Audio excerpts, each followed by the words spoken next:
نحمده ونصلي ونسلم على رسوله الكريم أما بعد. قال النبي صلى الله عليه وسلم: ألا كلكم راع وكلكم مسؤول عن رعيته، أو كما قال عليه الصلاة والسلام. جناب نبی کریم صلی اللہ علیہ وسلم کا ایک فرمان آپ کے سامنے پڑا ہے، جس کا ترجمہ یہ ہے کہ تم میں سے ہر ایک نگہبان ہے، اور تم میں سے ہر ایک سے اس کی نگہبانی اور نگرانی کے بارے میں قیامت کے دن سوال بھی کیا جائے گا. حدیث مبارکہ پڑھنے کی وجہ یہ ہے کہ آج میں اپنی گفتگو کا جو موضوع رکھنا چاہتا ہوں اس کا عنوان ہے اولاد کے نافرمان ہونے کی 3 بڑی وجوہات.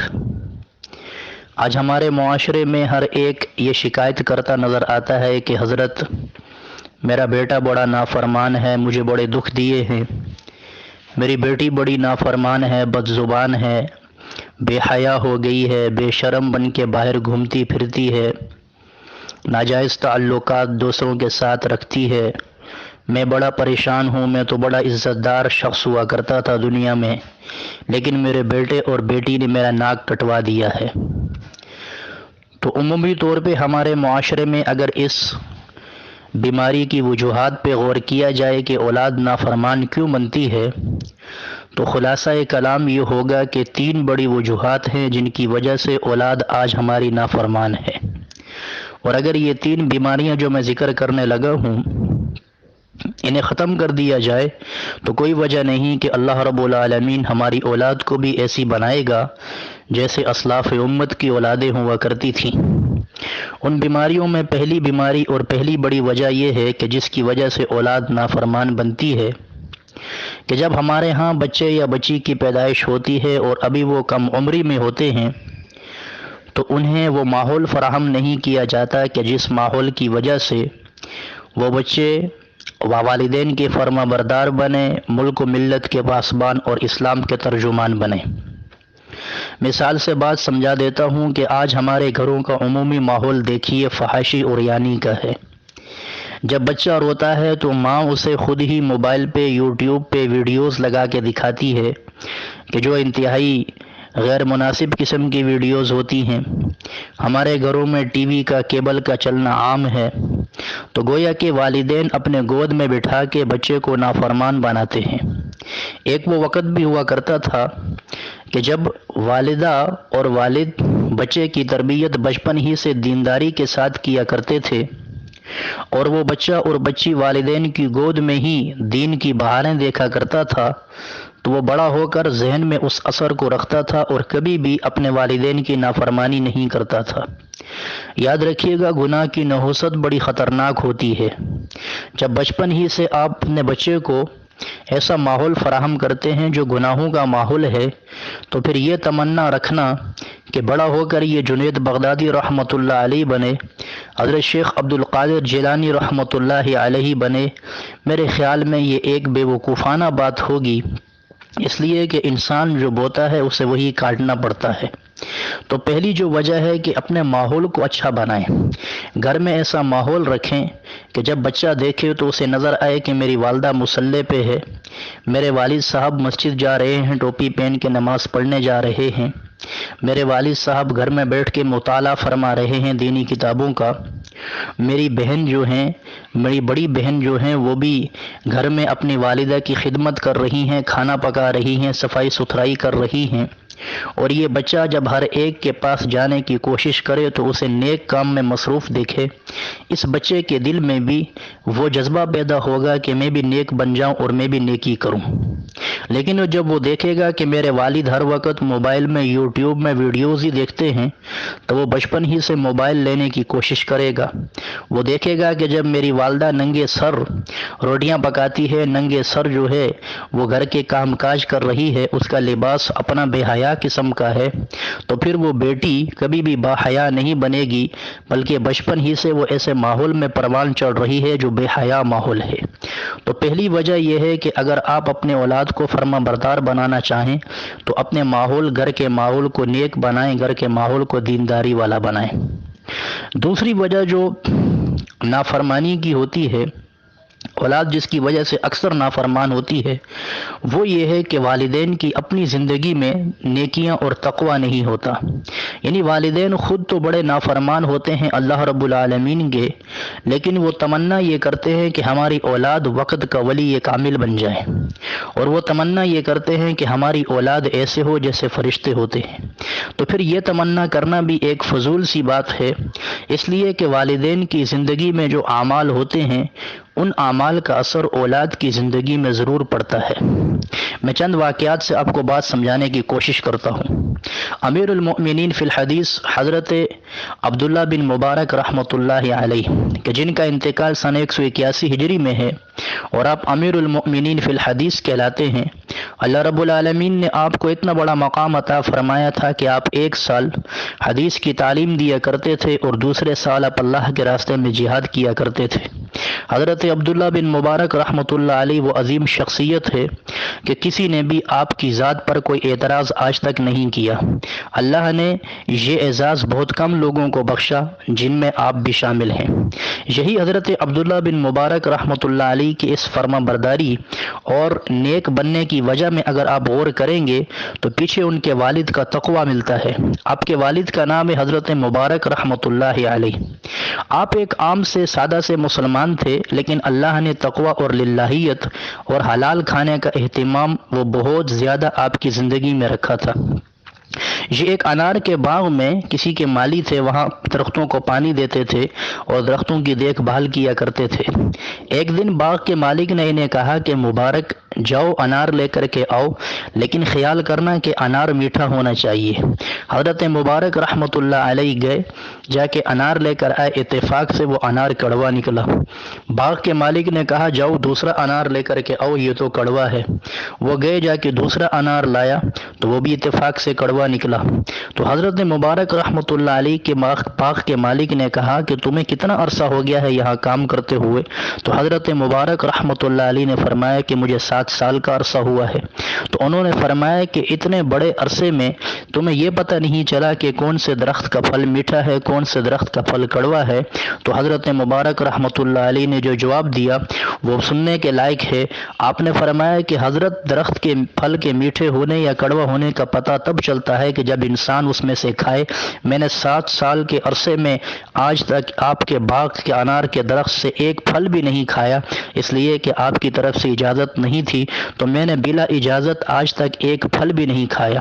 یہ باغ کا مالک یہ بات سن کر بڑا ہی حیران ہوا، اور اس کی ایک بیٹی تھی جو کہ عالمہ تھی، اس نے اپنی بیٹی سے حضرت مبارک رحمۃ اللہ علیہ کے تقوی کی برکت سے نکاح کروا دیا، اور ان دونوں کے ملنے سے پھر اولاد جو پیدا ہوئی اسے دنیا امیر المؤمنین فی الحدیث حضرت عبداللہ بن مبارک رحمۃ اللہ علیہ کے نام سے یاد کرتی ہے۔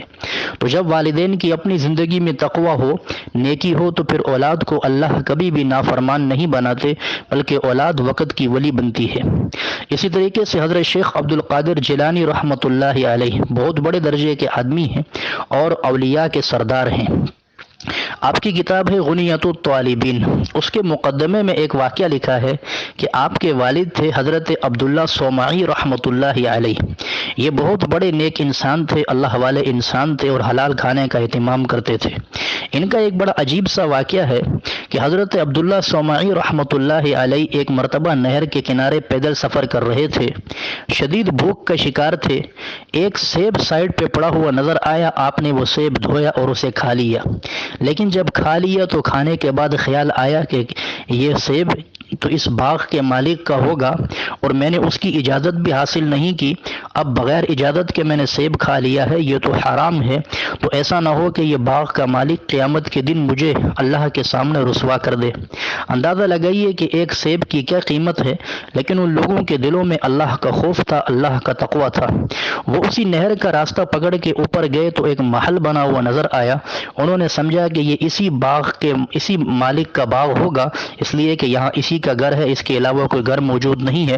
تو حضرت عبداللہ صومعی رحمۃ اللہ علیہ نے نے وہاں دروازہ کھٹکھٹایا، باغ کا مالک نکلا اور اب آپ نے انہیں سارا واقعہ سنایا تو اس نے کہا کہ میں ایک شرط میں معاف کروں گا کہ تم میری بیٹی سے نکاح کرو، لیکن میری بیٹی جو ہے وہ آنکھوں سے دیکھ بھی نہیں سکتی، میری بیٹی کانوں سے سن بھی نہیں سکتی، زبان سے بول نہیں سکتی، ہاتھوں سے پکڑ نہیں سکتی، پاؤں سے چل نہیں سکتی۔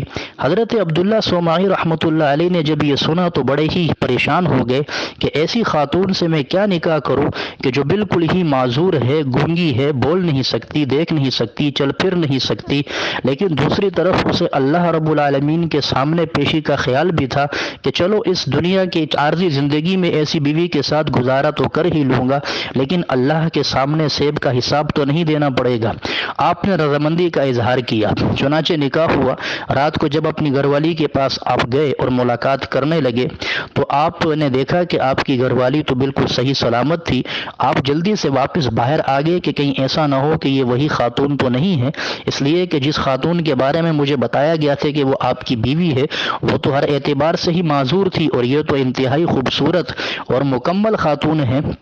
تو باہر حضرت عبداللہ صومعی رحمۃ اللہ علیہ ایک جب نکلے تو اس لڑکی کا والد درخت کے ساتھ ٹیک لگا کے کھڑا تھا، یعنی وہ باغ کا مالک۔ تو اس نے جب دیکھا تو فرمایا کہ کیا ہوا، باہر کیوں آئے؟ تو آپ نے فرمایا کہ جو صورت آپ نے لڑکی کی بتائی تھی لڑکی ویسی تو نہیں ہے۔ تو اس موقع پہ لڑکی کے والد نے کہا کہ میں نے جو آپ کو کہا تھا کہ یہ اندھی ہے، تو مطلب یہ کہ آج تک اس نے کسی غیر محرم کو کبھی قصدن نہیں دیکھا، جان بوجھ کے کسی غیر محرم پہ نظر نہیں ڈالی۔ میں نے جو کہا تھا کہ یہ قانون سے بیری ہے تو اس کا مطلب یہ تھا کہ آج تک اس نے کسی کی غیبت نہیں سنی، کبھی کوئی گانا باجا نہیں سنا۔ میں نے جو کہا کہ یہ زبان سے گونگی ہے تو آج تک اس نے اپنی زبان سے کبھی اللہ کی نافرمانی کا کوئی بول نہیں بولا۔ میں نے جو کہا کہ یہ ہاتھ اور پاؤں سے معذور ہے تو اس کا مطلب یہ تھا کہ اس نے اپنے ہاتھوں اور پاؤں سے کبھی اللہ کی نافرمانی نہیں کی۔ تو یہ ایسی نیک سیرت خاتون سے جب حضرت عبداللہ صومعی رحمۃ اللہ علیہ جیسے متقی انسان کا نکاح ہوا، ان دونوں کے ملنے سے جو اولاد پیدا ہوئی، آج دنیا اسے پیران پیر حضرت شیخ عبد القادر جیلانی رحمۃ اللہ علیہ کے نام سے یاد کرتی ہے۔ تو میں عرض یہ کر رہا تھا کہ اگر ہم یہ چاہیں کہ ہماری اولاد بھی متقی اور پرہیزگار بن جائے اور وہ والدین کی فرما بردار بھی ہو، اللہ کی بھی فرما بردار ہو، اس کے لیے والدین کی اپنی زندگی میں تقوی بہت ضروری ہے۔ آج دیکھیے ہماری اپنی زندگی میں کیا حالت ہے، ہم خود نماز پڑھتے نہیں، اولاد کو کہتے ہیں جاؤ نماز پڑھو۔ والدین کو خود قرآن آتا نہیں، اولاد کو کہتے ہیں جاؤ مدرسے کیوں نہیں جاتے۔ والد خود بچوں کے سامنے بیٹھ کے سگریٹ پی رہا ہے، اولاد کو کہتا ہے نشہ مت کرو۔ والدہ خود نافرمانی میں زندگی گزارتی ہے، غیبت کرتی ہے، جھوٹ بولتی ہے، بے حیائی کے کام کرتی ہے اور اپنی بیٹی کو کہتی ہے کہ یہ گناہ کے کام ہے نہ کرو۔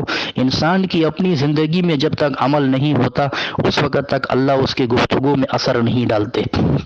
تو یہ دوسری وجہ ہے کہ آج جو ہماری اولادیں نافرمان ہیں کہ ہماری اپنی زندگی میں گناہوں سے بچنے کا اہتمام نہیں ہے۔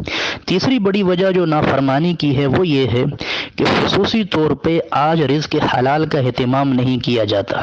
آج اولاد کو رزق حلال نہیں کھلایا جاتا، جس کی وجہ سے اولاد نافرمان بن جاتی ہے۔ یاد رکھیے گا، جس اولاد کو آپ نے حرام کی مال سے پالا ہو یا حرام کے مال سے اس کی پرورش کی ہو، وہ اولاد کبھی بھی اپنے والدین کا فرما بردار نہیں بنتی، اس لیے کہ جس مال کو آپ نے اولاد کے لیے کمایا اللہ کو ناراض کر کے، دنیا میں ایک ضابطہ یاد رکھیں کہ جس مخلوق کے لیے آپ نے رب کو ناراض کیا، آگے چل کر کے اللہ اسی مخلوق کے ہاتھوں آپ کو ذلیل کرے گا۔